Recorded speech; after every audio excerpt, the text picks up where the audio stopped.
Sa liblib na lugar namumuhay ang isang babaeng nagngangalang Mawa.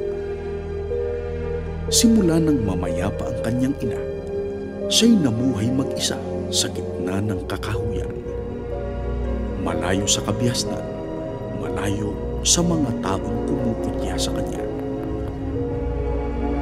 Kailangan niyang pumunta sa bayan. Nakita siya ng mga tao.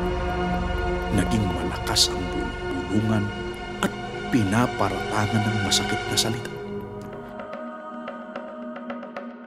Sinimulan siyang batuhin ng mga taong namumuhi sa kanya. Tumakbo siya ng tumakbo at naghanap ng daan para makatakas sa nagngangalit na taong bayan. Umuwi siyang sugatan sa kanyang tahanan. Pilit niyang pinagaling ang sarili niya para makatakas sa lugar na iyon. Sa hindi inaasahang pagkakataon, sa pag-aayos niya ng mga gamit ng kanyang ina, napansin niya ang pinakatatago nilang bagay. Lingid sa kanyang kaalaman, dito niya malalaman ang kanyang tunay na pagkatao.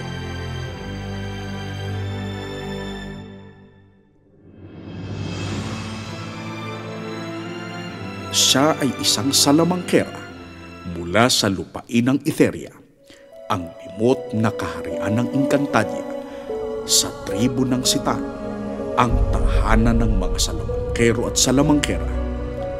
Kinatatakutan sila sa buong Etheria. Kilala sila sa paggawa ng gayuma at sumpa na magpapahirap sa sino mang lumaban sa kanila. Likas silang mandirigma na ang sandatay itim na mahika.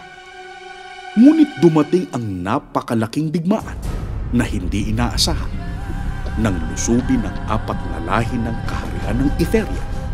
Kasama silang umaban upang huwag mapinsala ang kanilang teritoryo. Pero hindi pa rin kinaya ng kanilang puwersa dahil sa pinagsama-samang lakas ng Lirey, Sapiro, Adamia at Hatoria. Hindi nagtagal ay napabagsak at nawasak ang kaharian ng Etheria. Matapos ang digmaan, nawala si Reyna Avria. Gumuho ang kaharian ng Etheria kasama ang lahat ng tribo na nasasakupan ng Etheria.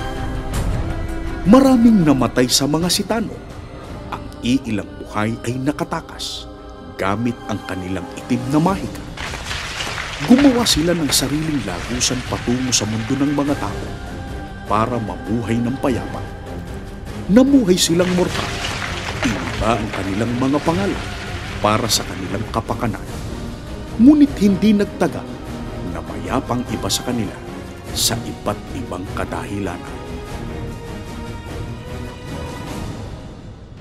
Gamit ang buo niyang lakas at mga bagong kaalaman na kanyang natuklasan, sinimulan niyang hanapin ang lugar kung saan ang lagusan na ginawa ng kanyang angkan patungo sa Encantadia.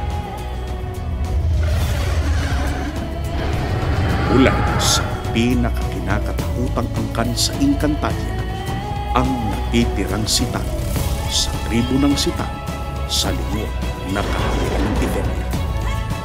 Ang huling hera, Magaway.